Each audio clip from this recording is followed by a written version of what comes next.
Welcome to बाल गोविंदम school. आज कक्षा 9 और 10 के लिए मैं हिंदी व्याकरण का समास एक टॉपिक लेकर आई हूँ। समास क्या है इसके बारे में आपने पिछली कक्षाओं में पढ़ रखा होगा। अब मैं इसके बारे में आपको बताऊँगी। इस पीडीएफ में मैं आपको समास के परिभाषा, समास का अर्थ, समास के प्रकार और समास के प्रकार की एक छोटी सी तालिका बना के दे रही हूँ। तो हम स्टार्ट करते हैं।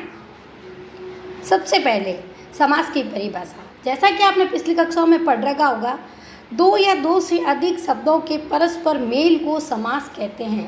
परिभाषा कुछ इस प्रकार है, दो या दो से अधिक शब्दों के परस्पर मेल को ही समास कहते हैं। इसका समास का जो अर्थ है वह है संक्षिप्त करना।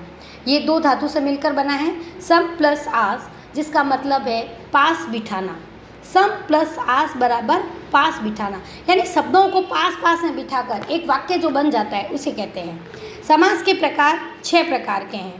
पहला अव्ययी भाव समास, तत्पुरुष समास, बहुप्रिय समास, द्विगु समास, द्वंद्व समास, कर्मधारय समास। समास के हमारे 6 प्रकार हैं। मैंने एक बार फिर से रिपीट करती हूँ। अव्ययी भाव समास, तत्पुरुष समास, बहुप्रिय समास, द्विगु समास, द्वंद्व समास और कर्मधारय समास।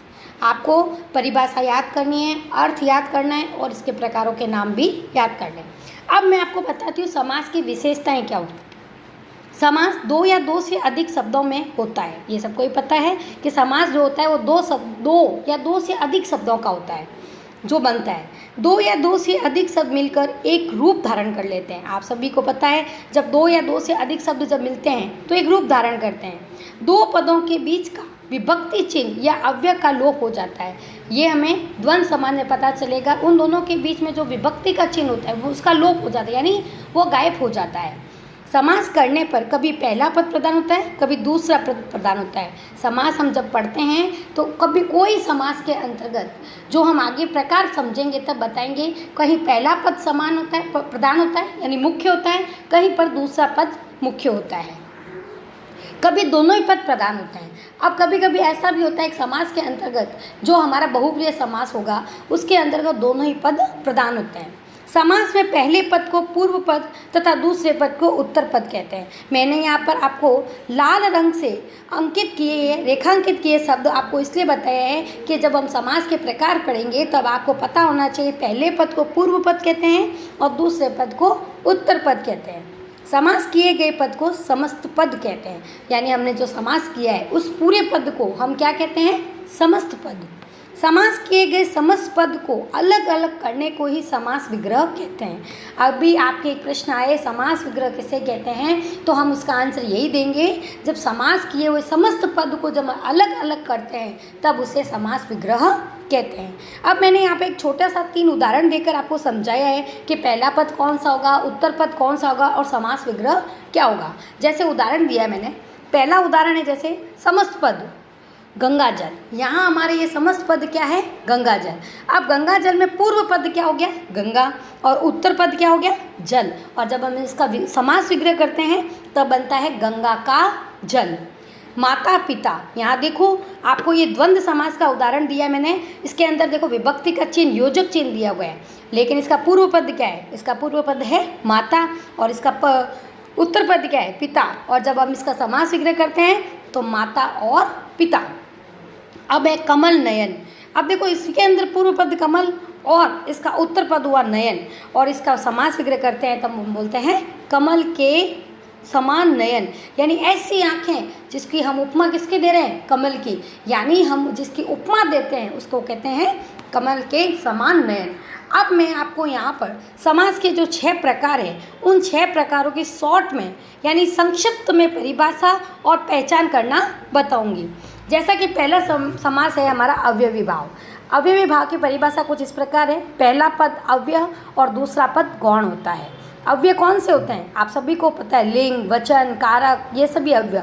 यथा प्रति, आ, एक, परि आदि। हम इसकी पहचान कैसे करेंगे? जब हम समास पढ़ेंगे तब मैं आपको बताऊंगी कुछ ऐसे शब्द होते हैं जिससे हमें पता चल जाता है कि अव्ययी भाव का उदाहरण है। जैसे उसमें शब्दों में होगा यथा होगा, प्रति होगा, आ होगा, एक होगा, परि होगा, आदि होगा, आदि शब्द। यानी ऐसे शब्द जिनसे हमें देख कर ही पहचान हो जाएगी कि यह अव्ययी भाव का समास का उदाहरण है।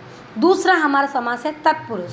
तत्पुरुष समास की परिभाषा है दूसरा पद प्रधान व पहले पद के बाद विभक्ति चिन्ह का लोप होता है।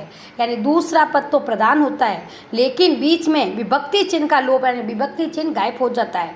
विभक्ति कारक होंगे। कौन सी विभक्तियाँ आपको सबको पता है? कारक की विभक्तियाँ कौन सी? कर्ता ने, कर्म को, कर्ण से, इन सब के बीच में जो चिन्ह होते हैं वे गायब हो जाते हैं। तो ये हम आपको अगले वीडियो में बताएंगे।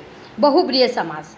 बहुब्रीहि में तीसरा पद या अर्थ प्रदान या अन्य पद विशेष होता है। बहुब्रीहि में क्या होता है? तीसरा पद का अर्थ जो प्रदान होगा या अन्य पद विशेष होगा।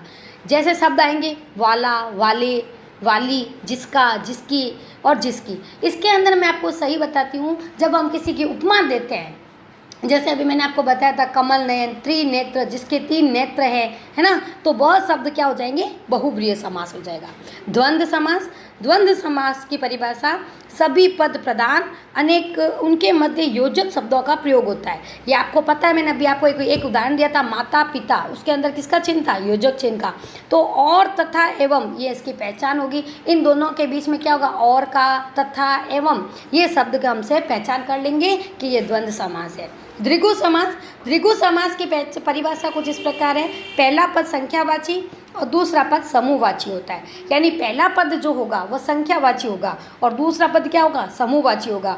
तो इसकी उदाहरण की हम इसकी जो पहचान कैसे करेंगे? या तो समूह होगा या संहार होगा। संख्यावाची 4 नेत्र, जिसके 4 नेत्र, चौराहा, नवग्रह। इसके अंदर देखो हमें अंकों की पहचान हो रही है। चौराहा यानी 4 रास्ते वाला, 4 रास्तों का समूह, तो वो द्विगु समास होगा। अब हमारा अंतिम है कर्मधारय समास। कर्मधारय समास में विशेषण, विशेष्य, उपमेय, उपमान की महत्ता होती है। यानी हमें उस जो ये समास होता है, इस समास में हमें किसकी पहचान कैसे पहचान करेंगे? रंग, गुण और दोष। कर्मधारय समास में हमें किसकी पहचान होगी?